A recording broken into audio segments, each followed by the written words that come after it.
Mula noon hanggang ngayon, malaking bahagi ng buhay ko ang pagsasayaw. Hindi naging hadlang ang pagkakaroon ko ng kapansanan para hindi ko ipagpatuloy ang passion ko sa dancing. Ipagpapatuloy kong maging inspirasyon sa mga kagaya kong PWD at ipapakita na hindi hadlang ang mga kapansanan sa pag-abot ng mga pangarap. Ako si Vincent Paul Ebio, ang inyong talentadong kabarangay. If the squad ain't with me, then it ain't right.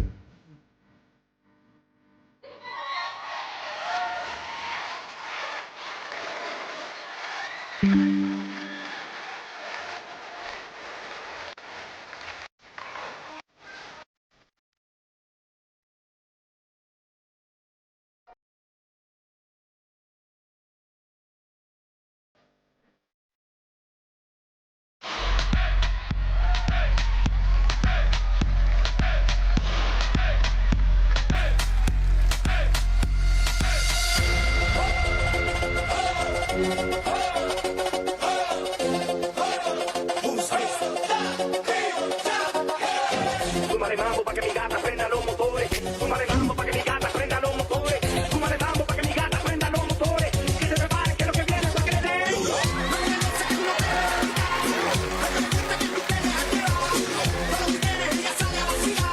Mi gata no puede janguear porque ella le gusta la gasolina. Dame más gasolina, Le encanta la gasolina. dame más gasolina. Ella le gusta.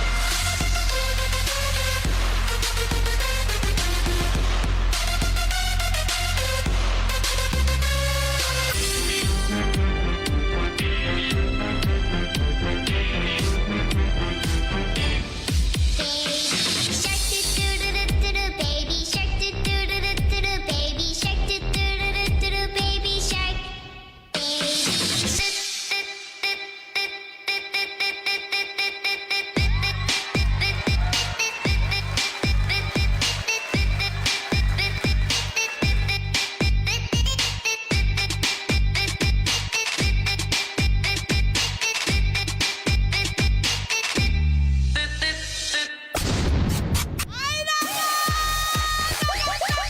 Napakahusay nating dancer ngayon! Ha? Person with a dream! Ang ganda! Ang meaning ng kanyang PWD ay a person with a dream. Oh, ba? Ganda! Vincent Paul Nephew! Nire-write niya yun, yung mga initials eh. Yes! Nire-write niya. Inom ka muna ng tubig, bro. Inom muna siya ng Good tubig. morning! Hoy, mga kabarangay! Palapakan niyo na may kabarangay niyo! Correct!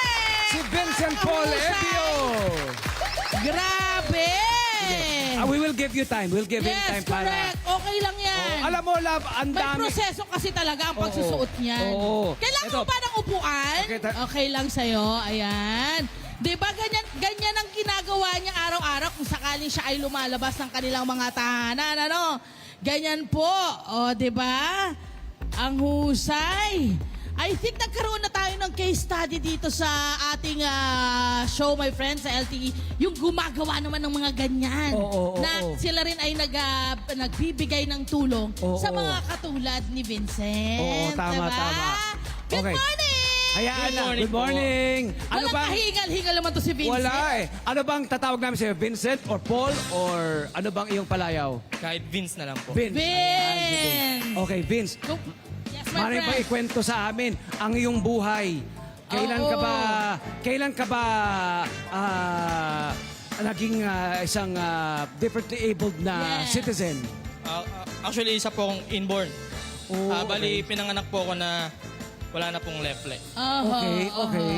And kumusta yung paglaki mo na may ganyan kang na may merong sabihin na natin ay kulang yung kanyang sa isang paa niya, no? Anong buhay ang meron ka nung maliit ka pa? Nung lumalaki Actually, ka? mahirap po talaga eh. Oo. Imagine yung tuwing lalabas ka ng streets nyo, Oo. labas ka ng bahay nyo, maraming discrimination sa paligid. Oo. Bully ka. Yeah. Yes. Pero- Paano mo yun hinarap? Yung mga ganon? Ayun po, nung habang lumalaki ako, parang china-challenge ko palalo yung sarili ko na kailangan may pakita ko na mali yung sinasabi nila. Yeah. So kumbaga yun ang nagiging fuel niya para patunayan na Yeah. okay ako at able akong tao. Yes. Diba? Ayan. Siyempre, ikay pinanganak na eto na nga, may kapansanan. Pero, kailan, nung kabataan mo, na-realize mo na ikaw ay hindi katulad ng ibang mga kabataan, mga kalaro mo, yung mga kamag-anak mo, mga pinsan mo? Bali, nung ano po kasi, like nung mga, siguro nung elementary days ko, Oo. yung papasok po sa schools, Oo. ayun, ganun. Dumadating Nakikita mo na, hindi ka katulad ng iba. Opo, yung tipong, Ayan. bakit sila kompleto ako hindi? Oo. Yung mga Oo. ganun po. And then, ayun. Ano daw ang tawag doon sa yung Kapansanan. naging kapansanan? Kondisyon. Oo. Meron bang Amputee, ano? orthopedic, parang gano'n. Okay, so inborn naman kasi talaga, no? Opo, Ito yung oo. talaga. Oo, okay. ayan. Okay, so ikay lumalaki, paano mo ito nalagpasan? At paano mo na-discover yung galing sa pagsasayaw? Ayun po, nung when I was elementary, actually mga kuya ko rin po is dancers. Yung kuya mo, mga dancer Opo, lahat. Okay, dancer po and sila. then? And then ako naman, nanonood ako, nasa labas lang po sila ng bahay namin. Nanonood ako and then magtatago ako sa likod ng pinto namin, then gagayahin ko po yung sayaw nila. Bakit during that time hindi ka sumasabay doon sa pagsayaw ng mga kuya mo? Yung mga malalaki din, mga grabe rin yung mga stunts nila na. Ay, kaya mahirap. Then hindi ko Okay. pa alam na ganun marunong din pala ako sumayaw. Yun. And then, kailan mo pinursue itong pagsasayaw mo, itong passion mo? Ayun, nagtuloy-tuloy po siya sa school din po. Sumasali po ako ng mga competition sa schools. Ayun po. Mga dance contest po. May grupo ka ba? O mag-isa ka lang? Paano ang pag-present mo ng yung skill? Sa ngayon po kasi solo performer po ako. Okay. Bali, solo lang di po ako lumalabas na So ano, naiimbitahan ka na sa mga event, ganyan? Yes po, yes po. Ayan. Bukod sa iyong pagsasayaw, mayroon ka bang ibang trabaho? Ikaw ba mayroong corporate na trabaho? Ikaw ba nagtatrabaho sa isang kumpanya? Or may sarili ka bang ibang negosyo? Business ka pinagkakabalahan? ba? Oo. Actually, kakaano ko lang din po. Ngayon po is nagsasideline ako sa constructions. Okay. Then, ayun, nagtitraining din po ako ng dogs. Okay. Tapos, ayun, sasayaw lang din po. Sipag. Masipag. Maraming diskarte. Oo. Kung gugustuhin mo naman talaga kasi, my Oo, friend. yes. Maraming diskarte kang pwedeng makuha. Ang dami itinuturo sa atin ni Vince, hindi Yes. ba? Napakarami mong itinuturo sa mga kabarangay natin. Anong genre ng sayaw ang talagang leaning mo, kumbaga?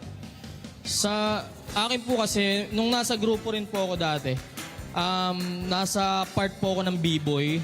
Okay. Yung mga break. Parang break. hip-hop. Yeah, opo. Oo, Hip-hop din. tsaka yung Nagbe-break, mga, nagbe-b-boy anong tawag breakdance. doon sa mga parang Nagpo-flooring, yes, oo, opo. tapos yung mga Nagbe-breakdance yung po. breakdancing, Yes, po, yun. Street dancing, ibang street dancing, no? dancing, Yes, there you ba? go. Street Ayun. dancing. Okay. Yes, Mahirap yun, ha? Mahirap yun. At mula nang natutuhan, mula nang naging dancer ka, ano yung mga oportunidad na pumasok sa buhay mo nung naging dancer ka na?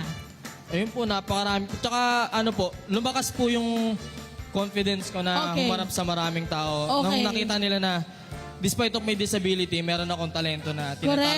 pala. Okay, yung prosthetics mo, yan ba ay binili mo or yan ba ay nagmula sa mga diskarte mo? Meron bang Yeah. nag-donate? Actually, isa po ito sa pinagpapasalamat ko. Kasi dahil din po sa pagsasayaw, nagkakaroon po ako ng mga sponsorship para magkaroon po ng prosthetic leg. Nice! Yun ang mga magagandang nakuha niya. Yes, tama. Vince, maaari bang ikwento sa amin, pakita sa amin, ang itong iyong artificial leg? Yes. Paano mo ito na isusuot at ito ba'y komportable? I'm sure komportable kasi Yeah, opo. ginagamit mo no araw-araw at naisasayaw mo no. Maaari ba ikwento paano ito'y kinakabit? Bali, ngayon po, may dalawa po siyang socks. Ayan, may medyas. Bakit kailangan dalawang media? Para po, or more, as long as, para ano po, hindi po siya masakit. Kung ano po yung pinaka-komportable. Hanapin mo yung kung pinaka-komportable So, sa ka. ngayon po, dalawang socks po yung... Okay ka. malambot. Then may foam po siya, ayan. Kung May saan, foam? parang pinaka-supporter po ng tuhod. Oo. Ayan po, din yun. Napansin ko habang sumasayaw ka, hanggang dito sa may Yes, toes, correct. nagagalaw mo, Gumagalaw niya. na-articulate mo yung Yes ano, po. di ba? Yeah. Yung leg. Nakasanayan na din po siguro. Oo. Ang Ang galing, ano? Husay. Ang husay talaga ng may ganyan. Okay, syempre, challenging yan. Yung naka-prosthetic ka habang nagsasayaw. Yes, sobra Ano po. ba yan? May inaaral ka bang technique para hindi matanggal, hindi maging masakit? O meron pa masakit kapag nagsasayaw ka na? Opo. Gusto ko po kasi ipakita na actually masakit po talaga siya. Oo nga. Pero ako po as performer, pinapakita ko lang na wala akong nararamdaman sakit. Kumbaga ini-enjoy ko lang po during performing sa hindi stage. naman yan makakasama sa tuhod mo. Nagsusugat po siya talaga eh. Ah, wow. Ayun po talaga. Ngayon, Wow. actually may sugat din po siya. But yun, Kailangan Tinitis mo lang. Opo. Uy, pero ingat-ingat ka rin ha. Of Opo. course, dapat-check mo naman. Opo. Yes, talaga naman. Kasi masakit, friend eh. Dahil Opo. ang dami niyang galaw, tsaka may mga patalon-talon pa siya eh. Di, baka kasi maaari mo ring ibalik dun sa gumagawa or sa Yes, nag-provide opo. dito. Para ipa-adjust. Ipamodify. Yeah. Kailangan masabi mo agad sa kanila kasi I'm sure may solusyon naman yan. Opo. Ayan. meron Diba? naman po. Okay. Siyempre, ano yung nito? Ano yung gusto mong mensahe nito para sa ating mga kagaya mo ng mga differently abled? Kasi ikaw talagang push ka talaga sa Content yung creator passion. ka rin, ano? Content creator ka rin. Content. Okay, Yun. yes. Ano ang gusto mong Mensahe. iparating sa Oo, kanila? Na ipaabot. Ayun. May ask question lang din po ako sa inyo. Para sa inyo po ba, ano po ba ibig sabihin ng PWD? Or ano po meaning ng PWD? Persons with a disability. But I think yung tamang gamit ay differently abled talaga. Okay. Yeah. Para sa akin naman po, ang ibig sabihin naman po ng PWD ay hindi lang basta person with disability. Kumbaga para sa akin po, ang ibig sabihin po ng PWD ay person with dream, person with dignity, person with dedication, and person with determination. Tama! Totoo naman yan. naman. Kaya naman, dahil dyan sa mga gustong iparating sa atin ni Vince, gusto niya raw magkaroon ng organization in the future. Yeah. Anong balak mong gawin? Ayun po. Anong gusto mong gawin ng inyong grupo kung sakasakali? Opo, kung sakaling papalarin din po, makapagtayo ng isang organization, which is yung mga PWDs or kahit hindi ka PWD, isa ka sa mga nawawalan ng pag-asa na akala mo, wala na, finish na, ganito, ganyan. Andito yung organization namin to lift up, para i-lift up ka na, hindi, kaya mo yan, ganito. Magagagawa kami ng organization na ilalabas namin kung ano talaga yung Talent na Talent meron. mo, Actually, ang daming talent skills. din. Ang daming mga... lahat naman tayo may talent. Yeah, meron. Lalo yung ating mga different Nahihiya people, lang sila ang ilabas. gagaling, ang huhusay. Yes. Nasa sa atin lang kung paano natin magagamit, malilina Yes! kung paano malilina ang talentong Correct. ito. Diba? Agree Actually, with wala you. tayong excuse kasi kung si Vince nga, kinakaya niya eh. Ang galing niya eh. Correct. At kung Tayo si pa Vince bang- nga, tatlo ang trabaho. Yung Diba? iba kaya dyan. Tayo pa kaya kompleto ang nabunggo. mga Yun na body nga. parts natin, hindi ba? Anong pangalan ng iyong organisasyon, bro? At paano yan makakontakt? Paano sila makaka-contribute sa'yo? Sa inyo? Starting pag gusto pa lang Planning pa lang umpisahan. po. Okay. Planning. Yan Ano, ang may planning. pangalan na ba ito? Meron ba kayong pangalang naisip? Bali, pinasok ko lang din sa concept ng PWD, which is yung person with dream. Okay. Okay. Aya, pwede na yan. Persons with dream. Tuloy mo na yan. Pasok yan. Ayan. Gawin mo na official yan. Oo. Alright. Ayan. Maraming salamat, Vincent. Pagpalain ka ng Diyos dahil sa iyong ginagawa at maraming salamat sa pagbibigay inspirasyon sa amin at sa ating mga kabarangay ngayong umaga. Sana ay matuloy mo yung magandang plano mo at pangarap mong organisasyon. Palakpakan natin si Vincent Polepio, ang iyong kabarangay. Diba? Isang person with dream. Yes! Person with dreams. Person with dignity. Correct! Person with dedication! Oo, diba? Diba? Hi! Sumama mga dyan na profile, mga Kanet 25. This is Love and New Verbo. For more love, to the pet, and everything updates, just click the subscribe button and follow us on our Net25 social media pages at Net25 TV and Net25 Entertainment Facebook. See ya. I love ya.